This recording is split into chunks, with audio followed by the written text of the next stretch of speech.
Bonjour à tous. Nous sommes normalement en live, pile à l'heure. Bien joué. Eh oui.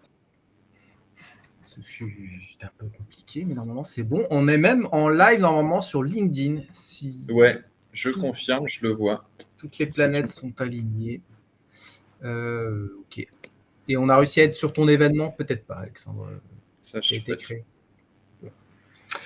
Eh bien, bienvenue à tous. Je vais regarder dans le chat. Est-ce qu'on peut voir s'il y a des gens ou pas? Personne encore, oui, d'accord. On va attendre un petit peu que les gens arrivent. Bah oui. Si des gens il y a, mais en tout cas, on est déjà 3 personnes, ce qui est déjà très bien. Avec un invité de marque. Je vais peut-être faire les petites introductions. Je vais mettre ceci. Voilà. Donc, bienvenue à tous, aux personnes qui sont soit en live, soit qui verront cette vidéo en replay. Donc là, aujourd'hui, on va aborder un nouveau thème, c'est donc l'éco-conception avec des outils donc no-code, et en particulier donc le Silex que nous représentons avec Alexandre, et ainsi que par exemple WordPress ou d'autres outils. Et sur ce sujet, Arnaud pourra nous éclairer de son expérience. On va essayer. Voilà. Donc on va faire rapidement des petites présentations. Moi, je suis un utilisateur de Silex depuis le début, depuis la création. Je l'utilise pour faire donc des sites internet de façon éco-conçue, et en utilisant donc cet outil qui est donc un outil no-code et open source. Et donc j'utilise cet outil qui a été créé par Alexandre, qui va se présenter à son tour. Merci, Brice. Moi, oui, donc je développe Silex depuis longtemps. Et voilà, c'est mon bébé. Je le maintiens et je le fais grandir. Heureusement, il y a des gens qui m'aident quand même un peu. Donc, il y a des développeurs comme Olivier qui se reconnaîtra et qui en ce moment nous a fait quelques features qui sont cool. Et puis il y a aussi le studio Internet 2000 qui utilise Silex tout le temps, donc j'ai droit à des retours en permanence de Jonas et Brice. Et puis voilà, ouais, je bosse aussi chez Internet 2000 et on fait des sites éco-conçus avec Silex, effectivement, en mode no-code. Voilà. Arnaud, tu veux te présenter aussi? Oui, donc bienvenue Arnaud. Merci. Ouais. Petite introduction rapide. Donc, je m'appelle Arnaud, je suis un des co-gérants et cofondateurs de Camus Studio, un petit studio graphique basé au Luxembourg.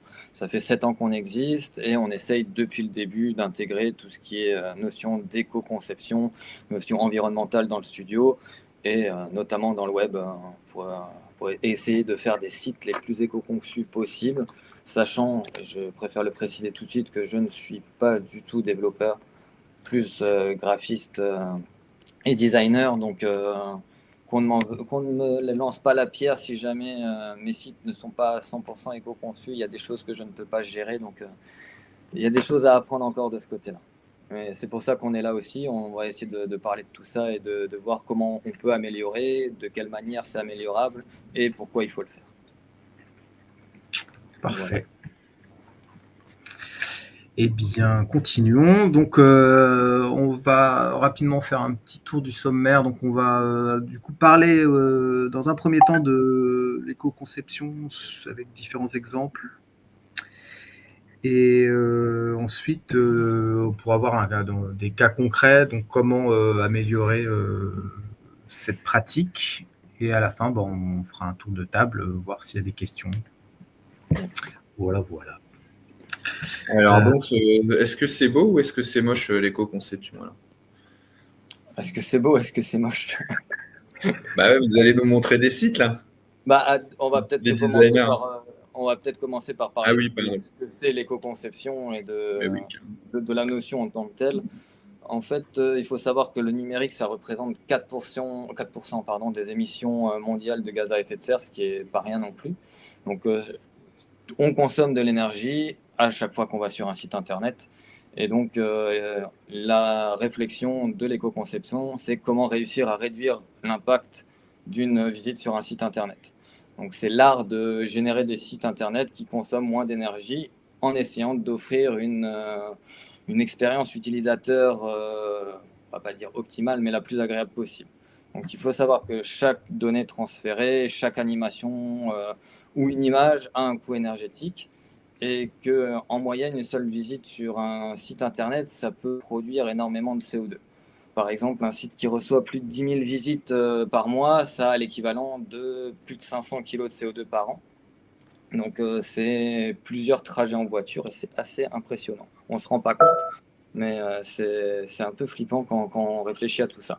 Donc, pour moi, en tant que designer, c'est devenu vraiment une priorité de m'intéresser à l'éco-conception, surtout que j'ai vraiment des valeurs environnementales fortes.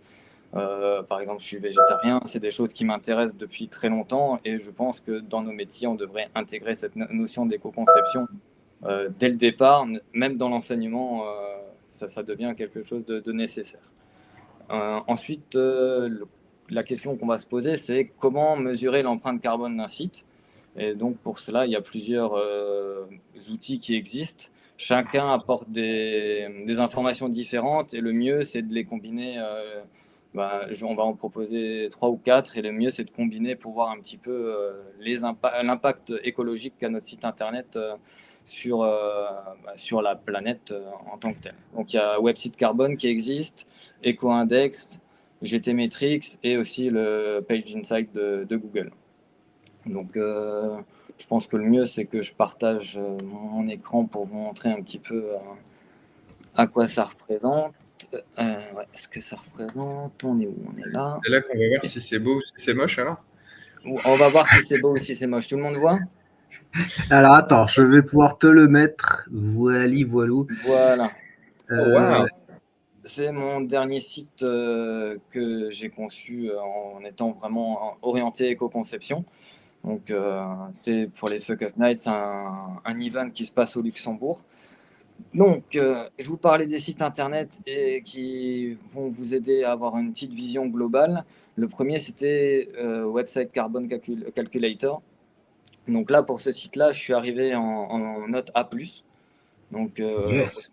c'est plutôt Bravo. pas mal. C'est une des meilleures, une des meilleures notes que j'ai eues sur un de mes sites.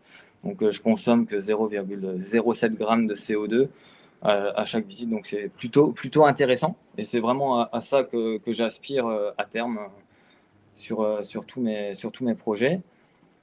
Concernant GTmetrix, là, on est en note A, ce qui est aussi plutôt pas mal, je trouve. Super. Donc, Ah ouais. assez impressionnant. Ensuite, là où le bas blesse un petit peu, c'est le site EcoIndex où je suis seulement en D. Et là, on va pouvoir se pencher un petit peu dessus. J'ai un score de 46 sur 100. Et en fait, la page est légère. Par contre, elle est trop complexe et a trop de requêtes. Ce qui signifie, et c'est pour ça que je le disais tout à l'heure, sachant que je ne suis pas développeur, j'ai des limites à l'utilisation de certains plugins ou de certaines fonctionnalités, certaines requêtes de code qui m'empêchent d'alléger et de simplifier les pages ou l'utilisation de plugins. Donc certaines requêtes sont plus importantes, mais je ne peux pas spécialement les gérer, sachant que je ne peux pas avoir accès au plugin ou au développement derrière.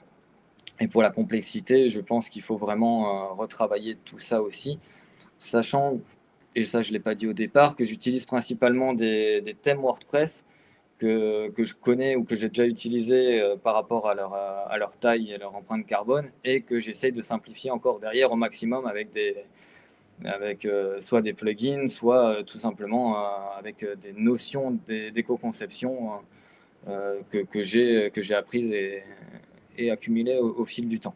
Et ensuite, on parlait de Page Speed Insight. Donc là, en mobile, pour ce site, je suis à 92 sur 100 par rapport aux performances. On voit que c'est juste un petit peu l'accessibilité en termes de contenu, où ça prend un petit peu de temps, qui est un peu plus lourd. Et pour le SEO, il y a 2-3 petites choses à améliorer. Par contre, en termes de bureau, je suis à 100% des performances. Donc ça, je suis relativement content aussi du résultat. et c'est plutôt cool pour un site comme ça. Ouais, Ensuite, surtout qu'il est, comme dirait Alexandre, il est plutôt joli. Hein. Ça fait Ouais, pas. franchement, il est sûr, ouais. on C'est vrai essaye. que l'avantage, c'est que ça fait bien rempli, mais l'image, elle est assez petite. Et du coup, tu as dû gagner en poids à ce niveau-là aussi, juste en jouant sur des dégradés et en allégeant. Parce que du coup, Bah, il j'ai fait essayé moins d'un d'alléger au méga la maximum. page complète. Quoi. J'ai essayé d'alléger au maximum. Pareil, j'ai compressé les photos. Il Ouais. n'y a pas de vidéo. Tout est relativement bien pensé, bien réfléchi. Les couleurs, c'est pareil. Il faut faire attention à la typo aussi. Il y a plein de choses à réfléchir. Et après, il faut dire que le thème en lui-même était relativement fonctionnel et déjà bien sympa à utiliser. Ouais. Ensuite, je vais parler du site de notre studio, donc de Camou Studio, là où c'est un petit peu plus compliqué. Ce site, il est un peu plus vieux, il a 2 Attends, ans. juste, il y a une truc de cookies. Nous, on voit une barre de cookies en bas à droite sur les sites. Ouais, Mais... je peux l'accepter. Ouais. Ah, voilà. Nickel. Comme ça, on voit bien. Voilà. Donc, le site de Camou, il est un peu plus grand, un peu plus lourd aussi. Et ça va vite se voir dans les notes. Parce que là, on est en D, ce qui n'est pas non plus négatif, vu que le global average, il est quand même en dessous du E. Mais je pense Oui. qu'il y a mieux à faire. Mais je vais expliquer un petit peu aussi pourquoi après on en arrive là. Donc pour les GT, c'est vrai qu'il m'a pas mis le GT Matrix. C'est pas grave. En Echo Index, je suis en F, ce qui est pas terrible du tout. Et là, on est pareil c'est trop lourd, c'est trop complexe, il y a trop de requêtes. Et en Ouais, Page mais to c'est un Insight, portfolio, donc tu es obligé d'avoir. c'est ça le problème. Il n'y a pas que Ah, ça. t'es Il y a chaud. le fait Ouais. que c'est un portfolio, mais après, il y a aussi tous les plugins qui permettent d'adapter visuellement et graphiquement le site pour essayer de faire en sorte qu'il soit quand même attractif. Donc, c'est ça qui est compliqué. Les performances en mobile, elles sont à 45 et en bureau, je suis à 85. Donc, c'est plutôt pas mal, mais par contre, je perds énormément en termes d'utilisation et de visibilité de mes créations. Parce que non seulement il y a là, il y a le portfolio de base avec un petit slider, mais j'ai aussi des vidéos qui sont en autoplay, ce genre de Mhm. choses. Et on va en parler après. C'est pas toujours le plus intéressant à mettre en place, sauf si elles sont légères et que tu sais comment les intégrer sur ton site. Après, Mhm. c'est toujours pareil, plus tu as de photos, plus tu as de contenu, plus tu utilises de plugins, plus c'est compliqué à gérer. Mhm. Voilà. Alors, quand même, ouais, il y a un truc quand même que ça ne compte pas, ce genre d'outils là, Website Carbone et tous ces trucs-là. C'est ce qui se passe sur le serveur. Donc Aussi. évidemment, si c'est rapide à répondre et tout, si c'est léger, c'est mieux. Mais ça compte pas ce qui se passe sur le serveur et je suis pas persuadé que vraiment la consommation du device, elle est vraiment, elle est juste parce que c'est hyper compliqué de prendre en compte, par exemple, combien le JavaScript consomme sur ton téléphone portable. C'est pas la même chose que sur ton desktop, etc. Ou On est même la d'accord. complexité du DOM. Donc, par exemple, tes pages HTML, là, tu disais qu'elles sont en D parfois, etc. C'est vrai que eux, le plus impactant dans ces mesures-là, c'est combien tu as d'éléments dans le DOM, en fait. Donc, si par exemple, tu as plein de petits textes avec juste des paragraphes, ça va exploser ton score. Alors que si tu as un long paragraphe, ça explosera moins ton score. Et ça se justifie, mais pas sur tous les devices. Et sur le serveur aussi, c'est pareil. Donc, il y a des outils qui permettent de mesurer la consommation de serveur. Et en général, pour le coup, WordPress, il explose le compteur. Ah oui, Jonas qui nous demande les liens pour les différents Ouais, calculateurs. Vous avez ça. pardon. Et, Ouais. et c'est vrai que du coup, là, les solutions dont on va parler maintenant, là, avec Silex et le no-code, en fait, vu que ça génère des sites statiques, pour le coup, il n'y a pas sur le serveur, il n'y a rien qui se passe, il sert juste les fichiers, donc ça consomme très très peu. Et puis, du coup, ça te donnerait, toi, les moyens de supprimer plein d'éléments du DOM, en fait, parce qu'avec avec Silex, si Brice, tu veux montrer un petit peu aussi, alors tu es déjà en train de faire des copier-coller, mais Brice va nous montrer, c'est vrai que là, autant avec WordPress, Elementor, etc., t'as pas la main sur vraiment le DOM, le nombre d'éléments qu'il y a dedans, c'est très compliqué de le minimiser.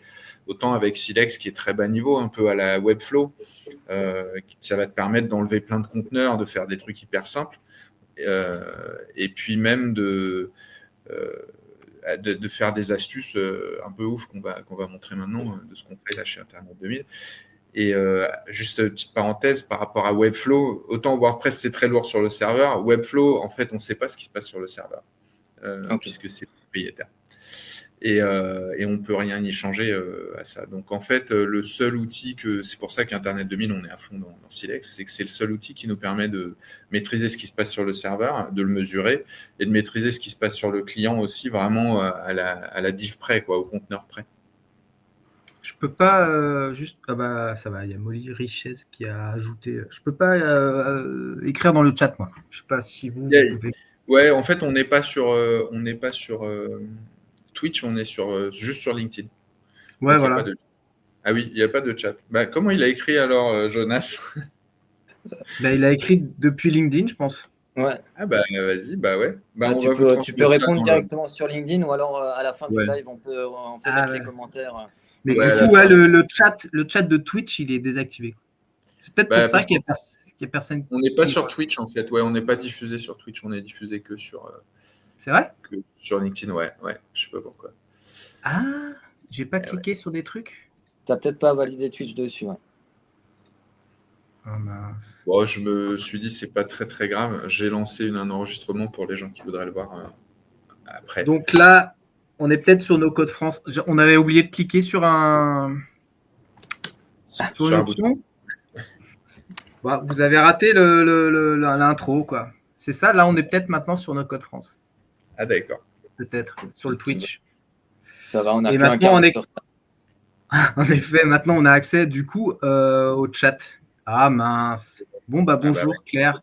Ah mince. Bon, bah alors, pourtant, c'est pas notre toute première émission, mais en voulant se connecter sur LinkedIn, on en a oublié de cocher la pastille Twitch. Pour faire un petit résumé vite fait, donc Arnaud nous a présenté des sites qu'il réalise dans son studio Camus Studio. Peut-être Arnaud, tu peux juste montrer un exemple pour qu'on voit comment c'est beau les sites que tu fais en éco-conception. Donc qui ont des bons scores. On était en train d'expliquer aussi la différence entre les différentes mesures. J'ai fait le tout premier, voilà. Ça, c'est le tout dernier réalisé. Donc, je vais vous remontrer notre A+, sur Website Carbon Calculator. Super note, hein. On est en A. Pour un truc WordPress, on est en D. Donc, j'expliquais trop complexe, trop de requêtes, mais n'étant pas développeur et ayant la nécessité d'utiliser certains plugins, il n'y a pas trop le choix parfois, même si je suis quasiment sûr que je peux encore améliorer ça. Et Page Insight, on est à bureau 100 et 92 en mobile.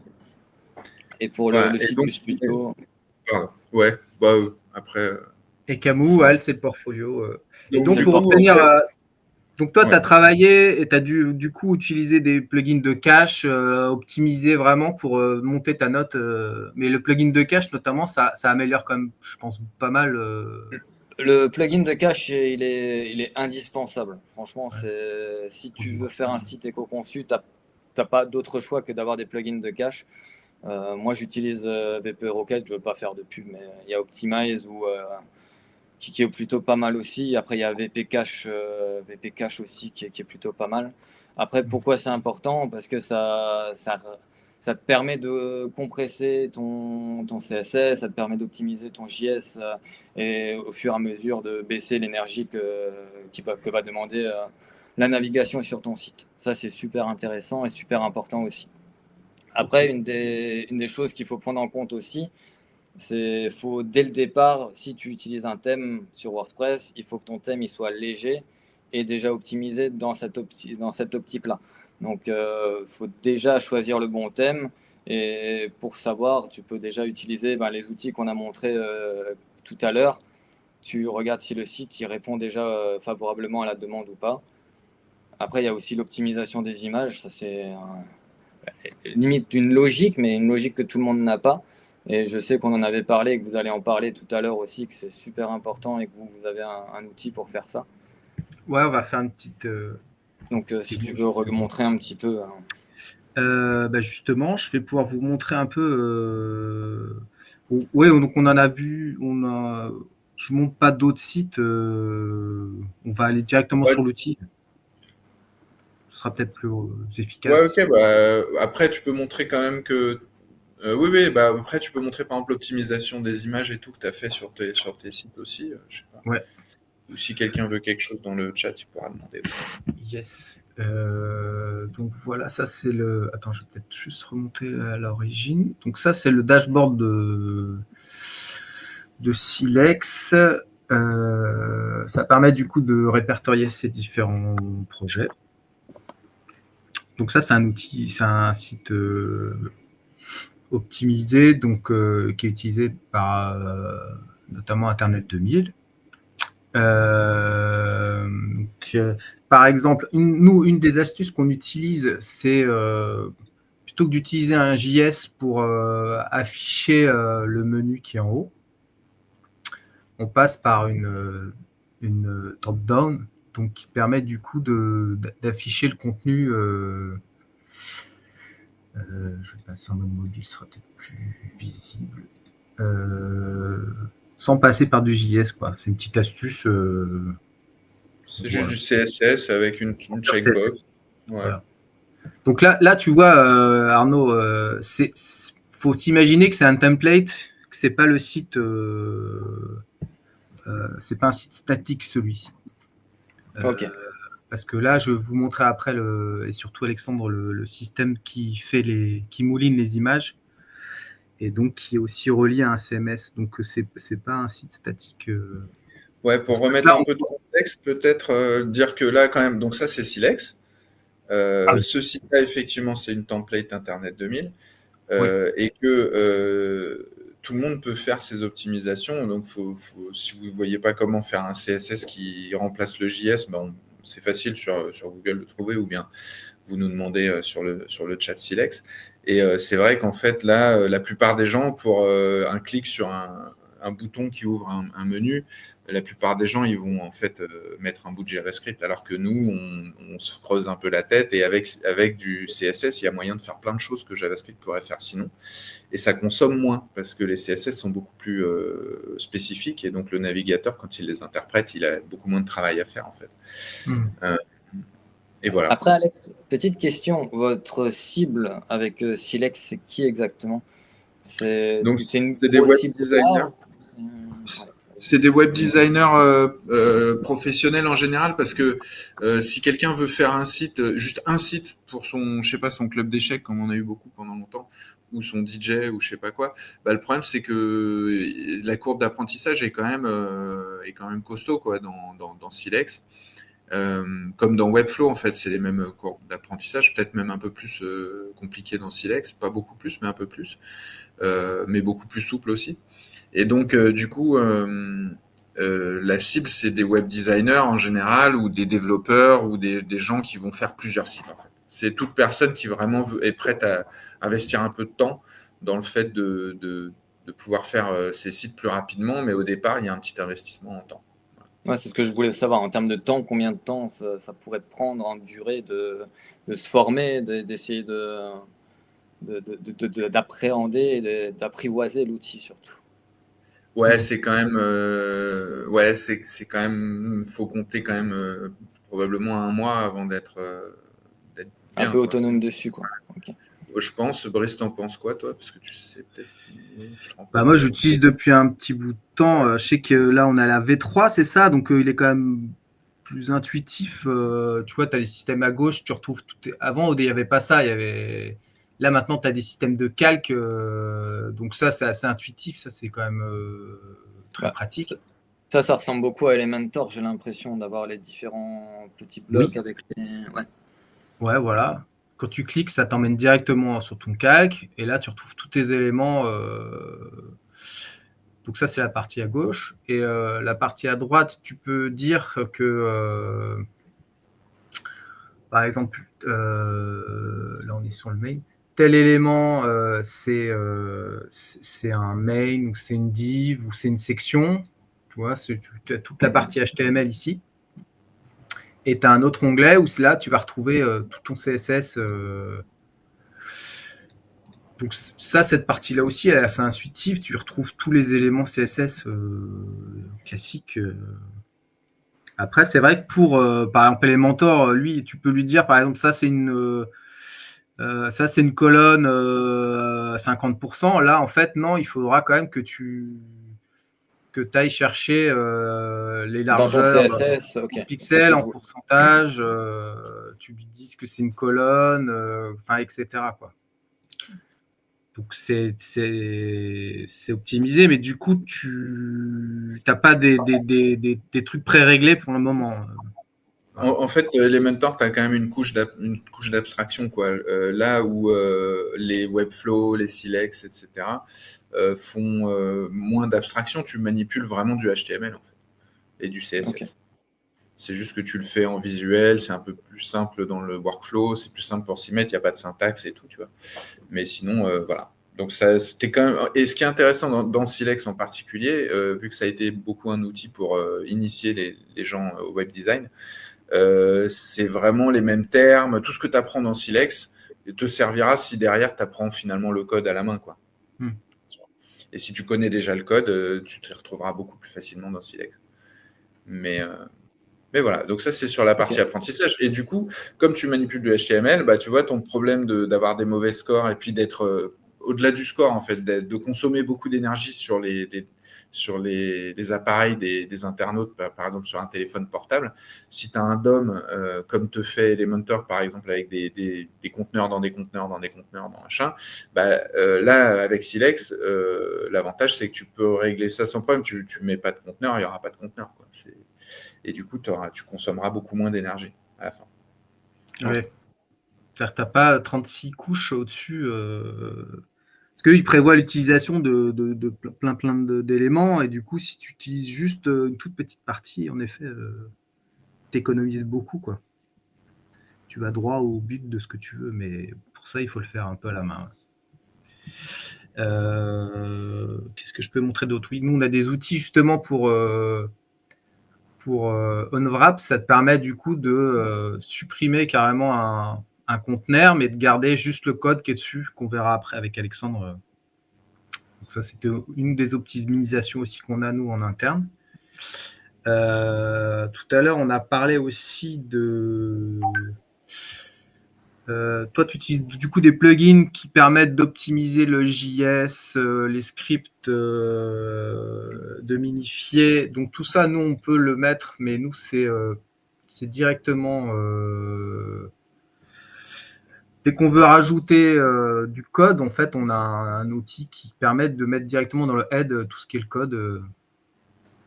Donc voilà, donc on peut utiliser des outils comme Une question que je vous avais pas posée aussi, est-ce qu'on peut cumuler un plugin de cache qui minifie, etc., et Silex sans qu'il y ait de problème de conflit comme ça peut arriver quand tu installes deux plugins différents de cache, de mise en mémoire cache par exemple?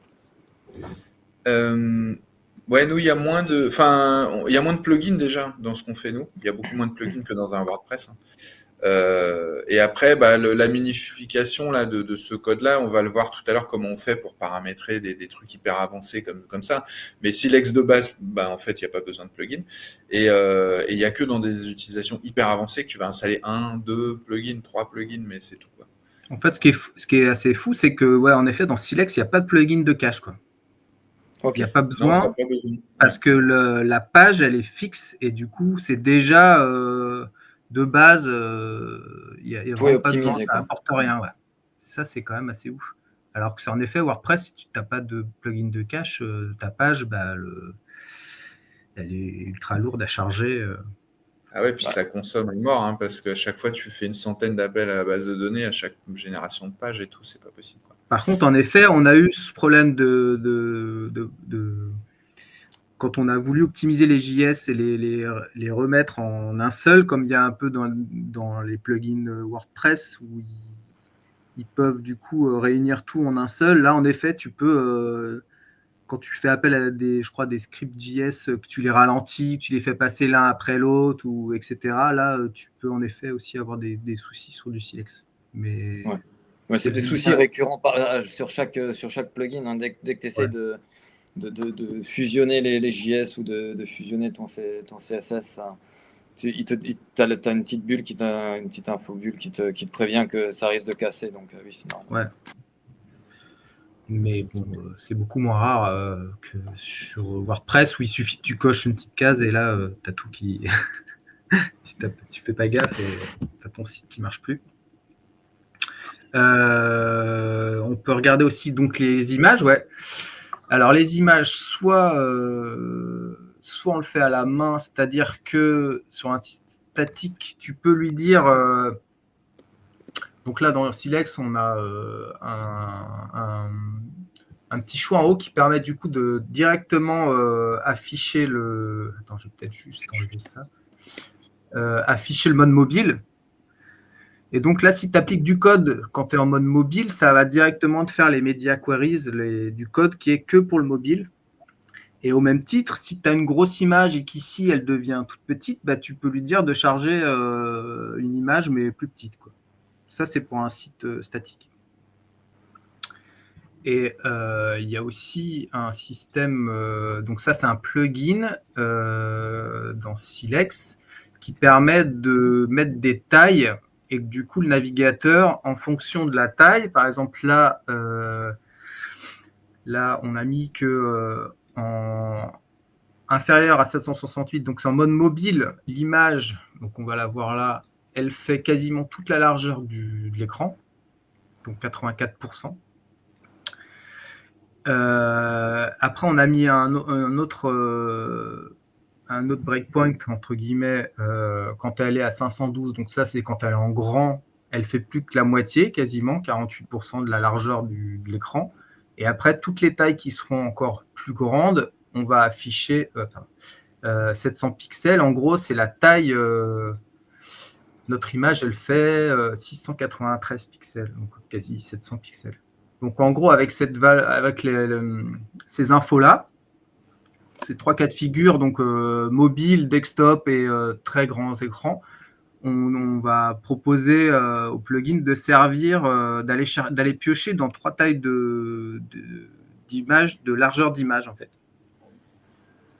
Donc en gros, quand elle va être en mode mobile, elle va aller chercher du 450 ou 700 pixels, quand c'est ce qui est des notions de x2 ou x3 pour Retina.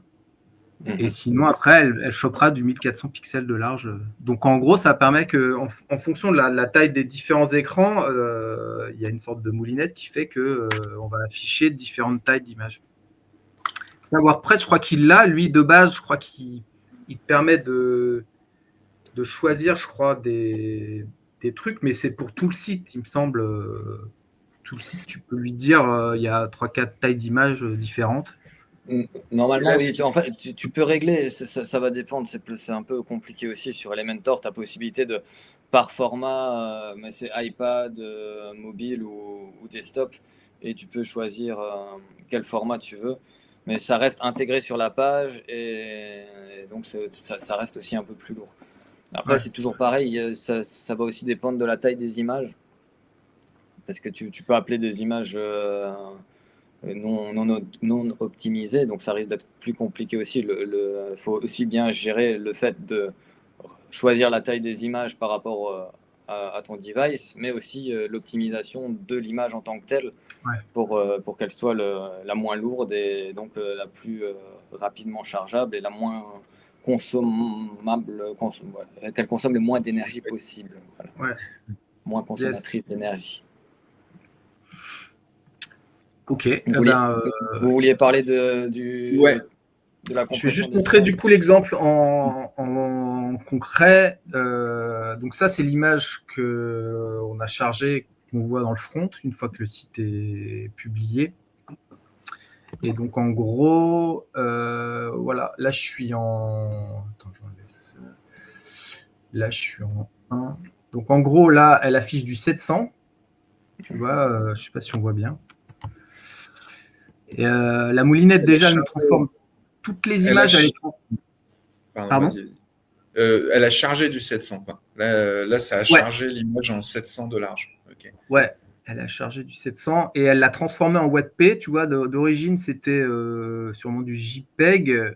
Et du coup, nous, grâce au petit script, elle permet du coup de sortir différentes tailles d'images. Donc là, 450, 1200 et sûrement le 700.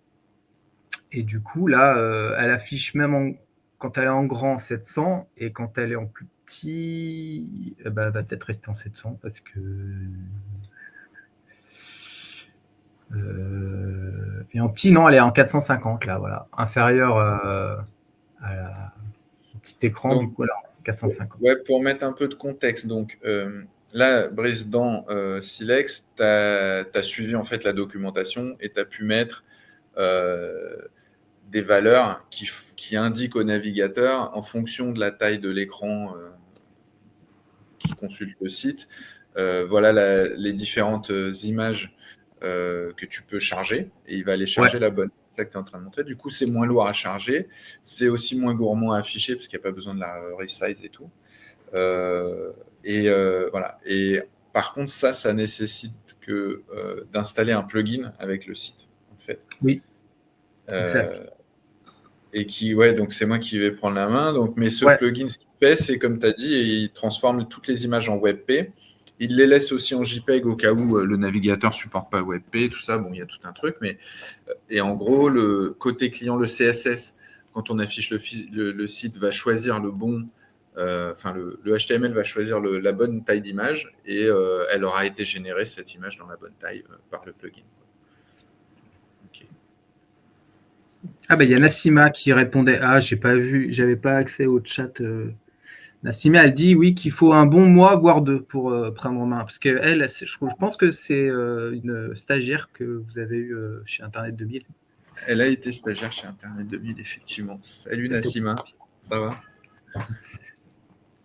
Et je pense que tu as répondu à la question de Molly aussi pour le navigateur. Donc, si le navigateur ne supporte pas le WebP, il y a possibilité de le transformer en JPEG ou de le laisser en JPEG derrière. Et ça peut mouliner également de la VIF, vraiment des formats assez récents. Ouais. Donc là, on est passé sur l'écran d'Alexandre.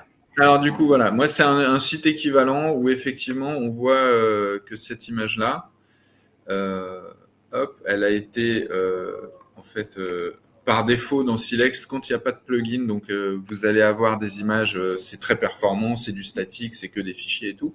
Mais les images, si je mets une image énorme, elle sera chargée énorme ici, et si je la mets en JPEG, elle sera chargée en JPEG. Sauf que là, le plugin qu'on va voir comment on l'installe, donc c'est une utilisation hyper avancée de Silex. Hein. Ce plugin-là, ce qu'il fait, c'est qu'il utilise Picture et non pas... alors, on ne voit pas là Si, vous voyez là à droite de mon écran. Ouais, d'accord. Ouais. Donc, il utilise Picture, qui est, qui est un truc du HTML qui permet de servir par défaut le WebP. Donc dans des tailles qu'on définit dans Silex, et sinon il charge le JPEG à la bonne taille. Donc on va voir, moi dans cette version-là, c'est un autre site, il est optimisé. C'est juste un site simple Silex, donc il est là-dedans. Et quand je le publie, on va le publier. Donc ce que ça va faire, c'est que on va aller voir le script qui exécute tout ça. Donc quand on publie un site Silex, il prend tout le HTML, et il l'envoie dans un outil qui est derrière Silex, qu'on voit normalement jamais, et qui s'appelle GitLab, et qui est aussi open source. Donc tout ça, c'est gratuit, c'est open source. Et ce GitLab, par défaut, il va juste mettre le site en ligne. Sauf que nous, on va vouloir intervenir sur le HTML qui a été généré et y appliquer des transformations, notamment les images et tout, grâce à des plugins. Donc les plugins, c'est des plugins. Alors il y a une documentation là sur comment installer les plugins. Les plugins qu'on va considérer, nous, il y a plusieurs types de plugins. Nous, on va considérer ceux qui s'appellent Eleventy, 11TY, là, comme ça. Et il y en a un en particulier qui fait de l'optimisation d'image. Donc là, je meuble un peu parce que ça met du temps à publier. C'est un peu long. C'est souvent un peu long, mais là, c'était quand même très long. Et là, donc, il me propose, une fois que j'ai publié, d'aller voir le déploiement sur GitLab, justement. Donc, comment ça se déploie. Donc, si vous n'avez pas d'utilisation avancée de Silex, vous n'avez pas besoin de ça. Mais si vous êtes comme nous, là, maintenant, vous voulez vraiment faire des trucs de fou, eh ben, vous allez pouvoir voir le déploiement. Donc là, il est en train d'exécuter un truc qu'on va modifier, nous. Et pour modifier ces jobs-là, ce build, ce déploiement, et ben on va aller regarder dans GitLab les fichiers de mon site. Donc ça, c'est le genre de truc que vous ne pourrez jamais voir dans un Webflow. Et même dans un WordPress, c'est compliqué parce qu'il n'y a pas vraiment de notion de fichier, en fait. Tout est dans la base de données. Enfin, beaucoup est dans la base de données. Donc là, j'ai mon site Silex en vrai, donc celui-ci. Il est sous forme d'un petit JSON et puis d'un fichier gitlab.ci. Il y a les assets aussi. Il y a toutes les images de mon site qui sont là. Et voilà. Et donc, ce que je vais devoir modifier pour installer mon plugin, en suivant la documentation, c'est que je vais devoir aller ajouter ici un fichier de config pour Eleventy. Et je vais copier-coller, ça j'ai vraiment bêtement copié-collé ce que me donnait la documentation d'Eleventy. C'est le plugin en fait. Voilà. Et ça fait que, tout simplement, dans le truc, c'était où? Excusez-moi, je reprends le lien où on était là, donc qui a dû se finir. Là, quand le GitLab, avant de mettre en ligne, on va voir ici que il optimise les images. Voilà, donc c'est tous ces trucs-là. Toutes les images du site, il les processe. On voit, c'est Eleventy EMG, c'est le nom du plugin. Et voilà, il les transforme en fait. Et donc, il va transformer mon HTML qui à la base est juste une image, donc un tag image, un tag IMG avec source égale et un JPEG dedans. Il va le transformer en un picture avec plusieurs tailles d'images et plusieurs formats, donc WebP qui est plus performant et JPEG et tout ça. Voilà. Donc en suivant cette doc-là, donc c'est pas simple, hein, je dirais pas que c'est simple, ça prend du temps et tout, mais si on veut, on peut faire un peu tout avec Silex, et nous, en l'occurrence, ce qu'on fait, c'est des optimisations d'images, beaucoup.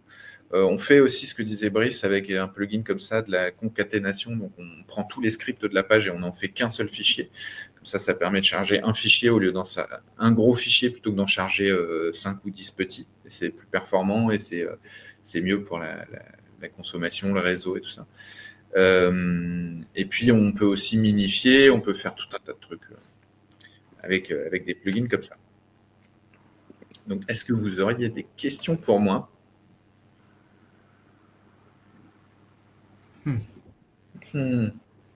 Pas vraiment. Hein. Non, c'est pas. T'as pas de questions pour l'instant. Ouais. Bah, toi, Arnaud, ça te paraît compliqué par rapport à ce que tu fais d'habitude Ça me paraît pas compliqué en tant que tel. Après, faut déjà prendre le temps de le prendre en main, de comprendre comment ça fonctionne, de voir un petit peu si l'outil me convient ou pas. C'est vrai que j'ai pas encore fait les tests. Après, je pense que ça peut être intéressant. C'est comme dit. L'idée, le concept est sympa. Le fait que ça a l'air moins lourd et que par rapport aux notes que vous avez vues récemment, qu'on n'a même pas regardé, mais vos notes étaient quand même relativement bonnes. Et j'étais très étonné parce que le design est propre, franchement, et les notes derrière suivent. Donc, comme beaucoup de personnes se disent éco-concepteurs, mais derrière les notes ne sont pas toujours fantastiques. Je trouve ça bien que vous alliez autant l'acte et la parole, donc c'est plutôt pas mal. Après surtout qu'en fait, les gens souvent, c'est pas qu'ils veulent pas, mais là c'est quand même c'est compliqué. Donc faut sûrement chercher un peu dans les forums, les chats et tout, mais au moins c'est possible quoi. Alors que sinon c'est même pas possible. Ça c'est un site qui a été fait par Brice par exemple. Et ça c'est un site qui était en WordPress à l'origine, et la personne qui qui avait ce site-là, il voulait faire un geste, il avait une sensibilité éco-responsable. Donc, du coup, il l'a hébergé sur un serveur Green et il a voulu, du coup, sortir de WordPress. Et donc, j'ai refait exactement le même que le design du WordPress. Et en effet, de base, alors moi, j'ai les stats, mais de base, sans plugin, sans rien, ça a été... en effet, sur les nombres d'éléments, ça a été assez impressionnant, en fait. Et en effet, déjà sans optimisation d'image, quoi. C'est ça sans rien du tout, j'ai aucune optimisation. C'est juste du Silex sans plugin. Ok. Ouais. Et donc, les autres trucs que moi je connais, hein, les sites que je connais, c'est sur le portfolio de Internet 2000. Donc, par exemple, je sais pas moi, un site comme ça. Et ça se retend. Souvent, les clients, ils sont vraiment étonnés, ne serait-ce que sur mobile, parce que un site, au niveau du poids, tu le ressens assez rapidement quand tu es sur un téléphone. Et en effet, le fait que ça se charge comme ça, vu qu'il n'y a peut-être pas du tout de système de cache, tu le ressens beaucoup sur mobile, je trouve. Ouais. Ce qui est bluffant aussi, moi je trouve, c'est que avec ce système de plugin, donc c'est Silex qui publie, puis après ça prend la main et tu peux modifier tout ce que tu veux. Ce qui est génial, c'est que là, par exemple, dans ce site-là, on a fait des optimisations d'images, mais les images, elles viennent d'un CMS, elles viennent de WordPress en fait. Ouais, c'est pas WordPress, mais c'est Directus celui-là. Ouais. Là, c'est Directus, ouais. Ok. Donc, des fois, c'est WordPress, des fois Directus. Mais en tout cas, le client, lui, il met une énorme image. Et puis là, le plugin qu'on a vu, ben, il va le transformer. Là, on voit, effectivement, c'est du WebP. Et il va servir il va servir plusieurs tailles. Il y a du 769 pixels. Non, non, pas du tout, je dis des conneries. Il y a du 832, du 1200. Voilà. Donc 1200, ça va être pour le cas où cette petite image, elle est affichée par exemple sur un mobile, je suppose, parce qu'il y a des mobiles qui ont une densité de pixels énorme, et donc en fait, là, quand on voit ça sur mobile, il faut une grosse image, quoi.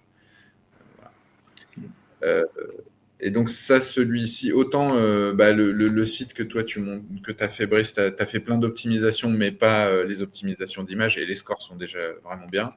Et nous, là, chez Internet 2000, on a fait effectivement un truc avec en plus les optimisations d'image, et donc les scores sont aussi vraiment cool, quoi. Après, ce qui est compliqué aussi quand tu fais un site éco-conçu, c'est que tu dois réussir à concilier aussi bien performance technique de ton site, l'impact environnemental que tu essaies de réduire au plus, et aussi les besoins du client, parce que parfois, tu n'auras pas le choix. On parlait tout à l'heure de chatbot, par exemple. Si le client veut un chatbot, tu as beau lui expliquer que ça peut consommer, que est-ce que c'est nécessaire, il faut toujours regarder derrière le besoin du client, mais aussi l'aiguiller et le conseiller quand on considère que la nécessité n'est pas dans le chatbot et qu'on peut essayer de trouver une alternative à un chatbot. Parce que actuellement, les gens voient toujours un chatbot sur le site, ils se disent c'est fantastique. En plus, avec l'IA, on te vend des miracles, on te dit le chatbot, il va tout gérer pour toi, alors que pas du tout. C'est le genre de choses auxquelles il faut penser dès le départ aussi. C'est vraiment discuter avec le client, et c'est ce dont je parlais au début. Il faut réussir à former les gens, et notamment les designers, les développeurs, au fait que l'éco-conception doit être prise en compte dès le départ, et aussi orienter le client par rapport à ça. Et les outils no-code, c'est super intéressant aussi. Quand tu n'es pas développeur, ça peut t'aider à avancer, à vendre un projet à un client si nécessaire, et pas faire appel à un développeur si tu n'as pas le budget ou si tu n'as pas le temps aussi, parce qu'il y a une notion de temps assez souvent. Et c'est pour ça qu'il faut réfléchir à tout ça, et on en a parlé la dernière fois. Ce qui serait sympa, c'est, vu que l'éco-conception n'est pas encore vraiment dans les mœurs et coutumes de tous les designers ou de tous les développeurs, ce serait d'intégrer des petites infobox ou des petits outils dans Silex pour essayer d'aiguiller les gens, pour leur dire si vous rajoutez ça, vous gagnez tant et tant de pourcentage par rapport à la consommation énergétique du site, en termes de CO2, vous serez plus performant grâce à ça, etc. on en avait parlé, je trouvais que c'est un moyen aussi de former les gens et que ça rentre petit à petit dans les têtes qu'il y a beaucoup de choses à faire et il y a des petites habitudes à avoir qui te permettent d'éco-concevoir.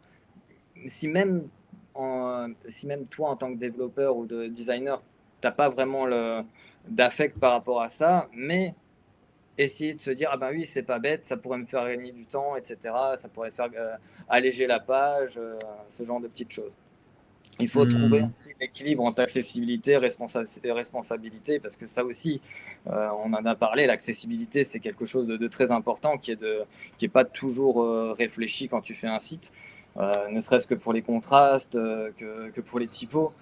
Tout ça, c'est des choses auxquelles il faut penser et essayer de vraiment réfléchir et d'aiguiller et d'expliquer aux gens comment ça fonctionne et quelles sont les meilleures pratiques pour arriver à quelque chose d'éco-responsable et de vraiment engagé, quoi. Ouais, donc là, dans ce que tu dis, par exemple, dans le cas de, tu vois, là, je sélectionne un conteneur, c'est vrai qu'on pourrait, là, on a écrit unwrap content, donc ça, c'est un truc qui permet de dégager le conteneur à la publication. Et ça, on l'a fait parce que c'est effectivement nous, on a ajouté ça dans Silex parce que ça nous sert tout le temps parce qu'on veut pas trop de conteneurs. Mais des fois, tu as besoin quand même du conteneur parce que tu vas poser des conditions dessus, parce que le contenu peut venir donc d'un CMS et tout. Donc on en a parlé plusieurs fois. Là, il y a moyen de mettre du contenu qui vient d'un CMS. Sur ce genre de truc. Mais là, effectivement, il faudrait qu'on écrive pour des raisons, c'est ça hein, que tu veux dire, c'est-à-dire qu'ici, on dise enlever le unwrap de content, donc enlever le conteneur, mais pourquoi, quoi quel est l'impact, en fait, c'est ça? C'est ça. En fait, c'est vraiment c'est quelque chose quelque chose que j'aime pas du tout, moi. C'est vraiment expliquer pourquoi c'est vraiment expliquer pourquoi on a mis ça en place et pour que ça rentre vraiment dans les mœurs à terme et que peut-être qu'à un moment donné, ce sera plus nécessaire, mais qu'on comprenne pourquoi ça a été créé aussi et quel impact ça a derrière en termes d'éco-responsabilité. Ouais, peut-être dans les fontes aussi, mettre un truc qui dit, alors là, vous avez 2 fontes, c'est beaucoup, voilà l'impact, parce que les fontes, ça tue le score. Après, c'est les fontes. Les fontes, c'est toujours pareil. Dès que tu fais un appel à une Google Fonte, c'est un appel externe, donc ça va encore te générer des requêtes. Si tu mets les fontes en dur, c'est aussi compliqué. Tu peux en faire une ou deux, ça pourrait aller, mais déjà, c'est mieux de le faire en local, comme ça, tu as un peu moins de requêtes aussi. Et après, là, on peut encore pinailler. C'est le type de fonte, on est sur l'accessibilité et l'épaisseur de la fonte. Parce qu'il y a des gens pour qui c'est joli, mais ça reste illisible à une certaine taille que sur mobile, même sur desktop. Et après, c'est pareil on parlait tout à l'heure de vidéos, d'autoplay, etc. C'est pareil, si tu lances ta vidéo automatiquement, en termes d'accessibilité, c'est pas terrible parce qu'il y a des gens qui visuellement peuvent se sentir agressés ou qui en termes d'impact, ça peut être complètement différent que si tu as un autoplay et que tu invites à la lecture. C'est tout ce genre de choses auxquelles il faut penser et qui sont très, très, très, très importantes et déjà connaître à la base pour pouvoir les intégrer sur un site et faire en sorte d'éco-concevoir ton site comme il faut. Après, c'est un gros travail avec le client en amont, que ce soit au niveau des maquettes, mais aussi au niveau du chef de projet, d'avoir connaissance de tout ça et en effet de dire au client, on est toujours dans la conciliation avec le client, c'est ça qui est compliqué. C'est que tu as beau essayer de donner ton avis et expliquer que dans une démarche éco-responsable, ce serait mieux de faire ça. À un moment donné, le client, s'il ne veut pas écouter, il n'écoute pas. Après, tu as donné ta vision de la chose. Tu travailles avec des outils aussi qui te permettent d'éco-concevoir et donc de pouvoir gérer une partie de ce en quoi tu crois, donc une partie éco-responsable, et l'autre partie, comme partout, tu as une conciliation. S'il veut un slider, s'il veut un chatbot, tu mettras un chatbot parce qu'à un moment donné, tu ne vas pas te battre pour lui dire écoute, je ne suis pas d'accord, et donc le client il va partir, et tu as toujours cette notion un petit peu de conciliation Ouais. entre les exigences Bah oui, et bien sûr. Bah, de toute façon, sinon, il le fera ailleurs, hein, son truc. Mais effectivement, il y a quand même moyen de trouver souvent des compromis. Là, il y a No Code Chronicle qui nous dit que ça dépend, l'accessibilité, ça dépend pour l'autoplay. Ouais, sûrement. Sûrement qu'il y a des cas où ça dérange pas, hein. Mais en fait, pour l'éco-conception, par contre, le problème de l'autoplay, c'est qu'il y a des gens qui s'en foutent de voir la vidéo et à qui on va quand même montrer la vidéo. Donc ça consomme énormément une vidéo pour quelqu'un qui veut pas la voir, c'est dommage, quoi. C'est ça. Et comme on disait avant, ça dépend aussi où est hébergée ta vidéo, la taille de la vidéo, la durée de la vidéo. Si tu la mets sur YouTube, tu vas avoir des requêtes, pareil que les typos. Tu vas avoir Ah, un problème de RGPD parce que ça fait appel à des cookies qui ne sont pas nécessaires non plus. Il y a plein de choses comme ça à penser. Et la réflexion est toujours la même. Pourquoi une vidéo? À quoi ça sert? Et quel est l'intérêt? Et on en revient toujours à la même chose. Discussion avec le client, essayer de cadrer vraiment la chose. Et c'est pas parce qu'il y a des vidéos et qu'on a eu l'habitude de mettre des vidéos partout sur les sites que c'est nécessaire et que le client en a vraiment besoin. C'est à un moment donné, mettre une vidéo pour une vidéo, c'est pas la peine, quoi. ouais, ok. Ouais, Je ouais, ouais. regardais un petit peu les questions. Mais... Ouais, pareil. Bah oui, alors donc c'est RAF, ce sera plus simple à dire que Chronicle, avec mon accent français. Et, ok, Après, ok. si des gens ont des questions, sinon je peux aussi, après, je peux essayer de rappeler un petit peu comment on peut rendre son site éco-responsable, déjà des petites, des petites choses Alors, de base, mais qu'on devrait tous déjà connaître. Ouais, alors il y a des questions un peu. Ouais. oui, en effet, privilégier le pur CSS, c'est une bonne pratique, oui. Ouais. Après, c'est Ouais. toujours pareil. Si tu veux privilégier des animations CSS, il faut que tu connaisses le CSS en tant que tel, il faut que tu saches comment l'animer. Et c'est toujours une question de connaissance. Oui, oui. Bah, ouais, ouais. Après, c'est vrai que par exemple, dans Webflow, tu as un système d'animation qui est hyper bien fait, c'est un truc de fou. Et qui simplifie à mort le fait de faire plein d'animations. Donc les gens font plein d'animations. Et le problème, c'est que c'est aussi simple parce que c'est basé sur des librairies JavaScript d'animation. Et c'est donc c'est hyper lourd parce que c'est une animation, donc le rendu est hyper lourd. C'est hyper lourd parce qu'il faut charger 1000 JavaScript et puis que c'est des gros trucs et qui consomment pour interpréter tout ça. Alors que si tu fais en CSS, c'est plus compact. Et puis tu auras le navigateur, il y a de l'accélération matérielle, il y a tout ça, il sait interpréter en CSS.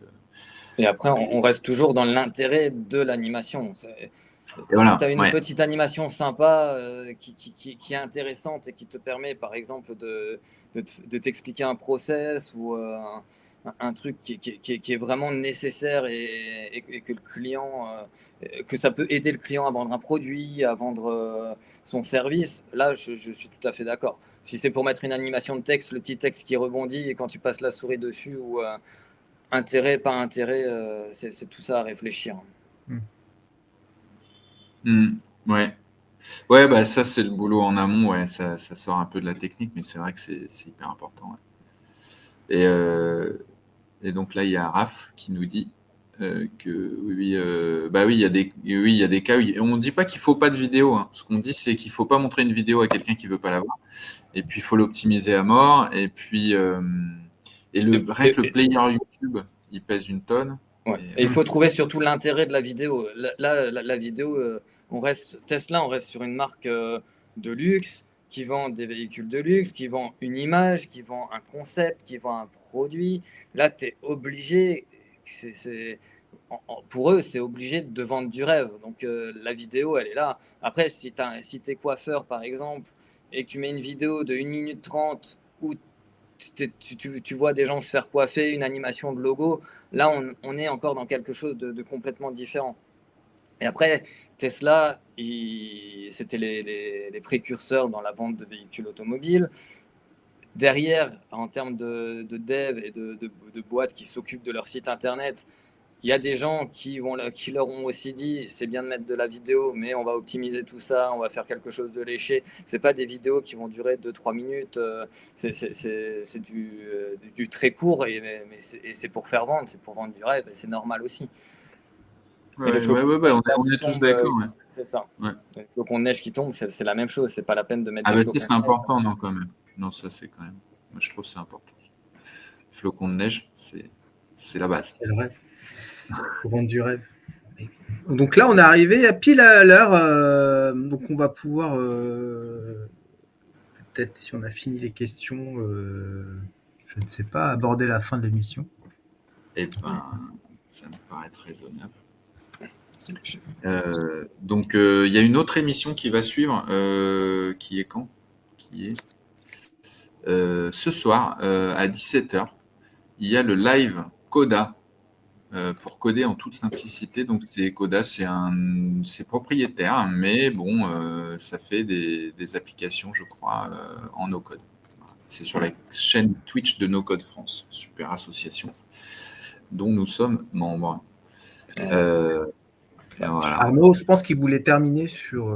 Ouais, moi je peux terminer, je rajouter. peux faire une petite conclusion, je peux essayer de juste rappeler un petit peu comment rendre un site éco-responsable parce que ça reste intéressant et je pense que c'est la base la base de cette émission et le but premier, je pense, essayer d'expliquer aux gens ce que c'est vraiment l'éco-conception et comment réussir à rendre un site éco-responsable.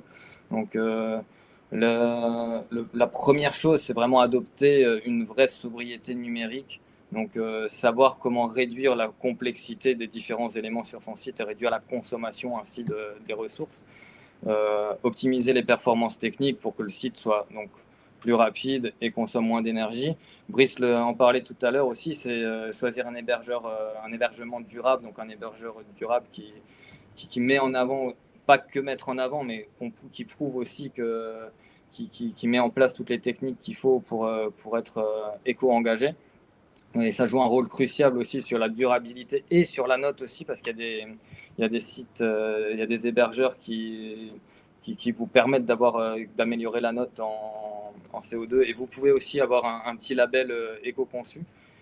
Si vous le cherchez, je peux vous envoyer le lien aussi pour vous dire comment obtenir ce petit label. Ensuite, réduire les ressources utilisées sur le site. Donc moins de fichiers, plus de légèreté, et donc moins de requêtes et moins de données transférées. Ensuite, faire attention au SEO aussi, parce qu'un bon SEO, ça réduit aussi la consommation d'énergie en limitant des recherches inutiles sur le site. On parlait avec Alex la dernière fois aussi de Green Code, mais ça, je ne vais pas rentrer dedans plus que ça, mais il y a des pratiques de code qui sont aussi orientées un peu plus écologiques.